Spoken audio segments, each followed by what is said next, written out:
I've had it with being with an ugly old wife. I have a cute girlfriend now. I'm going to live with her, so divorce me right now. My husband, Kevin, who made me quit my job and burdened me with the care of my bedridden father-in-law without any support, demanded a divorce. Hearing this made me feel like I had been punched in the head. You've been cheating on me? And you're serious about divorcing me for her? Yeah, that's right. I've been thinking about when to dump you anyway. Sign the divorce papers. I'm leaving this place today. He then flaunted a large suitcase. What? You're leaving? What about your father? Like I can stand taking care of that bedridden old man. You take care of him. It's your responsibility. But you're his son. You're abandoning your own father? Say whatever you want. Oh, and I'll be taking Dad's inheritance, just so you know. Shocked, I couldn't even open my mouth or stand up. Without listening to any plea, he left. Clenching my fists, I trembled alone. He forced the care of his father on me, cheated on me during that time, and now he's declaring a divorce. To keep mocking his father and throw the care onto me is something I could never forgive. Then, right after that, my usually silent father-in-law suddenly burst out laughing and said, I'll show that worthless son a real hell. My name is Clarissa, and I'm a 40-year-old part-time housewife. I met my husband Kevin 16 years ago through a mutual friend. I was a school teacher, and Kevin worked for a small to mid-sized company. He was easygoing, or positively speaking, he had a cheerful personality. He was the opposite of me, who was often described as too serious, but perhaps I was attracted to the qualities I lacked. Our relationship progressed smoothly, and on our second anniversary, he proposed to me. I happily accepted, and we got engaged. My parents approved of the marriage, and next, we went to greet his family. His mother had passed away when he was in high school, and his father, Connor, a senior executive at a large corporation, lived alone. His family home was quite a mansion, which made me nervous. Ah, glad you could come. I'm genuinely happy to meet you. He looked stern and serious because of his high social status, but he had a warm smile. He was consistently kind to me, and, of course, approved of our marriage. Clarissa, are you sure about marrying this foolish son of mine? I care deeply for Kevin. I see. Kevin, make sure you take good care of Clarissa. I will, Dad. With that, meeting his family went smoothly. On the way back, Kevin, scratching his head, said, Dad's pretty strict with me. I can't really stand up to him. But he's sweet on you, Clarissa. Oh? Looks like you've won him over. Make sure to keep on good terms with him. Of course, I will. Afterwards, we had a small wedding ceremony, and at that time, my father-in-law gave us a wedding gift of $6,700. And so began the life of Kevin and me. We started living in a rental apartment, about a 30-minute drive from his family home. However, we soon ran into a problem.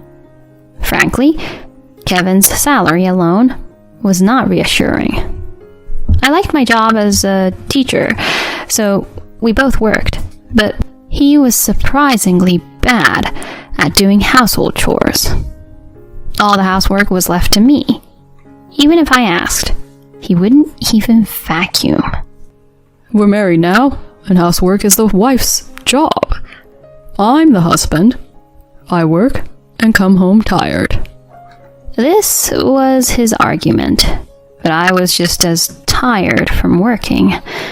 Even when I expressed this, his attitude didn't change. Gradually, I got used to him not doing any housework, and I ended up taking care of everything myself. Time flew by, and it had been 5 years since we got married. When I turned 30, a new problem came to light. We hadn't been able to have children. I love kids, which makes sense since I'm a teacher. Kevin wanted kids too, but there was no sign of pregnancy. We both got checked out at a fertility clinic, but neither of us had any issues. We didn't understand why we couldn't conceive, though they say these things happen sometimes. After getting the results, I said to Kevin, "Hey, should we consider trying advanced fertility treatments? They're expensive, but..." What? He frowned all of a sudden. It's a waste of money to spend on stuff like that. Besides, it's your fault we can't have kids in the first place. But the test said there was nothing wrong. No, they're wrong. If there's nothing wrong with me, it has to be you. We can't have kids because of you. Aren't you sorry for that? He kept blaming me for our inability to conceive. He continued to say things like, "Apologize to me for not being able to have kids." And I felt increasingly cornered mentally. Eventually, I began to believe that it was indeed my fault. He blamed me, and I also blamed myself. So I started losing a lot of weight. One day, I went to my in-laws' house, alone, on an errand, and my father-in-law, Connor, was shocked and spoke to me. "Clarissa, you look pale. And you seem to have lost weight. Is something wrong?" "I'm sorry, Connor. I may not be able to give you a grandchild because of me." He supported me as I broke down, crying. As I tearfully explained the situation, he said to me, "There's no blaming anyone for this. It's just something that can't be helped. Clarissa, you shouldn't blame yourself." "Oh, Connor." There are plenty of happy couples without children. That's all you need to aspire to. Don't worry about giving me a grandchild or anything like that. "Thank you, Connor." After that, he called Kevin and scolded him quite severely for how he had treated me. When we came back home, he was fuming. "My dad yelled at me because you ratted me out. How could you do this to me?" It's your fault we can't have kids. So why do I have to get yelled at? This makes no sense. Even after being scolded by his father, Kevin didn't change his stance that it was my fault we were infertile. From then on, as if to show his anger towards me, he wouldn't lay a finger on me. 10 years passed, and I turned 40. Since there was no intimacy, having children was out of the question, and I had long given up on pregnancy. Still, we functioned as a married couple. Though our relationship was cold, we did talk. I continued to handle all the housework and the more bothersome tasks. Over these 10 years, Connor was always considerate and kind to me. When I cooked too much for dinner, I would take it to his place to check on him. He would give me delicious sweets or gifts to take home with me. That's how I've been living. When he retired from his job 3 years ago, we even celebrated his retirement. But then, tragedy struck. As usual, I texted him saying I was on my way over, but there was no reply. A bad feeling washed over me, so I rushed to his place and entered the house with my spare key, only to find him collapsed in the hallway. Connor, please hang in there. I called an ambulance right away, went to the hospital, and I've also contacted Kevin. They say he had a stroke. He's had surgery, but they're saying a full recovery is unlikely. They're saying there's a high chance he'll be bedridden. Dad had a stroke? And he's going to be bedridden? It seems he was shocked too, because he left the hospital room. After that, Kevin and I decided to discuss what to do next at home. Then, nonchalantly, he dropped this on me. We're going to live at my parents' place from now on, and you're going to take care of Dad. What? But I have a job. Quit it then. Is your job more important than my dad? He snapped at me, seemingly outraged. Connor has been my lifesaver, but my job is just as important to me. I suggested relying on caregiver services, but he refused, saying it would be a waste of money. And so, with a heavy heart, I quit my job and dedicated myself to taking care of my father-in-law at my husband's family home. He's now suffering from hemiplegia and aphasia. He can hardly speak or move, so he's bedridden.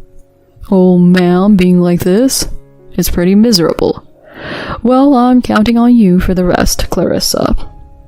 As soon as Kevin got home, he just said this in front of his father and went off to another room. While I was fuming, Connor told me something astonishing. After that, Kevin just dumped all the care for his father on me and didn't even try to help. Not only that, but he began coming home later and later and was hardly ever home.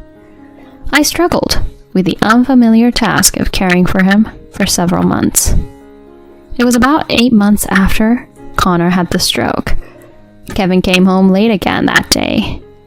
"Ah, you're home."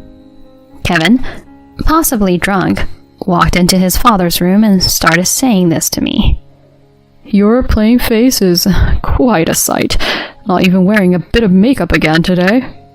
You're failing as a woman. The reason I don't wear makeup is because I sweat from caregiving and also to keep it off Connor. And yet, he has the nerve to say that. As I was about to retort, he continued. But I won't have to see this plain face after today. Here, sign this. He unexpectedly shoved divorce papers in my face. As I stood there shocked, he went on. I'm sick of being with a plain, barren wife who can't even put on makeup. I've got a cute girlfriend now. I'm going to live with her, so hurry up and sign. Hearing this felt like a blow to the head. You've been cheating on me? And you're serious about divorcing me for her? Yeah, that's right. I've been thinking about when to dump you anyway. Sign the divorce papers. I'm leaving this place today. He then flaunted a large suitcase. What? You're leaving? What about your father? Like, I can stand taking care of that bedridden old man. You take care of him. It's your responsibility. But you're his son. You're abandoning your own father? Say whatever you want. Oh, but I'll be taking Dad's inheritance, just so you know. As I stood there, speechless and unable to stand, he added, as if he remembered something. Oh, I'll be taking this too. It's no use to a bedridden man, right? Before I knew it, he had Connor's credit card in his hand. He left without listening to me as I tried to stop him. I stood there alone, shaking with clenched fists. I couldn't forgive him for pushing the caregiving onto me, cheating, and then asking for a divorce out of the blue. He kept mocking Connor, dumped the care on me, and just expected me to handle it. I couldn't let this slide. He needed to be punished for this. Yet I had already quit my job, and I wasn't financially equipped. Even though I was desperate, I couldn't leave my kind father-in-law. While I felt hopeless, Connor, who had been silent until now, suddenly burst into laughter. I'm going to show that worthless son of mine what hell is.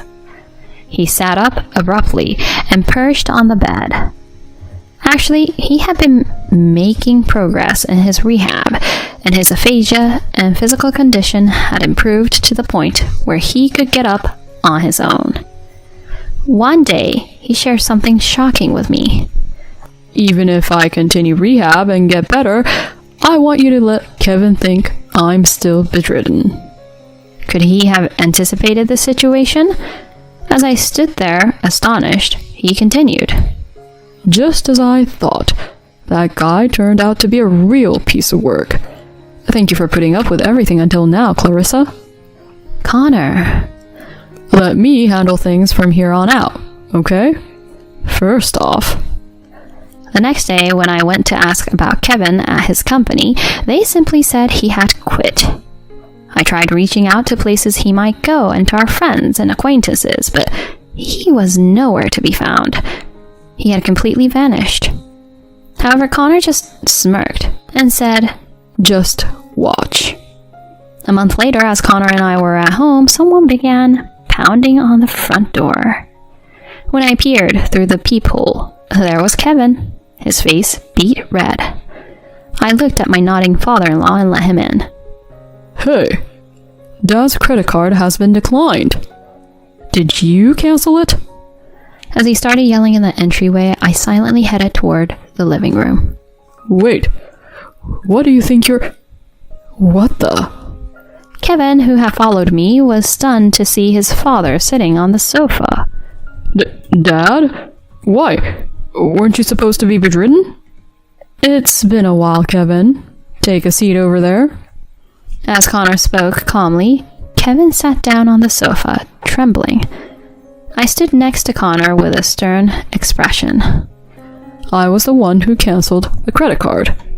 Why should I let you use my money? Dad, it's not like that. Connor ignored him and looked at me. I spoke in a quiet voice. I'm going to go after you for infidelity. I want alimony. What? Alimony? What are you talking about? Remember? You confessed to cheating before, right? It's only fair to ask for alimony. He stammered, but he eventually blurted out. I never cheated. There's no proof. I silently slammed several photos onto the table. They showed him entering a hotel with a young woman and kissing her.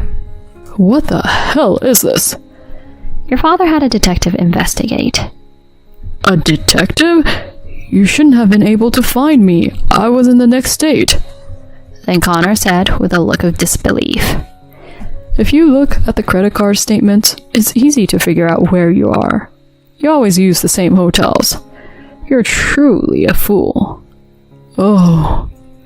His face went pale, but he quickly tried to regain his composure. This happened after we got divorced. It doesn't prove I cheated during our marriage. Excuse me? We're not divorced yet. When I showed him the divorce papers that hadn't changed since that day, Kevin grew even paler. You haven't filed them yet? Of course not. You think you can just disappear without discussing money and leave everything to me? But... As he hung his head, Connor spoke in a stern voice. It looks like you've racked up some debt, haven't you? You were probably counting on my estate to bail you out. What? How did you even... But Dad, I'm the only one who can inherit your estate, so what's the big deal? Watching him, my father-in-law just scoffed. I've decided to give my estate to Clarissa while I'm still alive. You will be excluded from the inheritance. You won't get a thing. It seems you were banking on me dying soon, but you miscalculated. What? I'm being excluded from the inheritance? Despite Kevin's pleas to reconsider, Connor was serious. Realizing this, Kevin turned to me, begging. Clarissa, I messed up big time. I'll break it off with the other woman. Let's start over. And you haven't filed the divorce papers yet, right? This will work perfectly. In response to his desperate plea, I raised my voice and told him straight. As if I'd ever start over with you. We're getting a divorce. I'm going to demand my share of the property, so pay up and get lost. No. I threw him out of the house as he hung his head low. Later on, my divorce from Kevin was finalized. I managed to receive half of our joint savings without a hitch. With no inheritance from his father, Kevin was quickly dumped by his mistress. Now estranged from Connor as well, he's apparently rolling into a shabby apartment, chased by debt collectors. Hearing about his misfortune, all I can think is, serves him right. As for me, after receiving the gift from my father-in-law, I was introduced to a tutoring school run by one of his acquaintances. I began working there as a teacher. As for Connor, he moved into a slightly smaller house, hired a caregiver, and is living a comfortable life. His health has greatly improved, and we sometimes have lunch together. I'm grateful to him and want to keep moving forward, lighting up my life with positivity.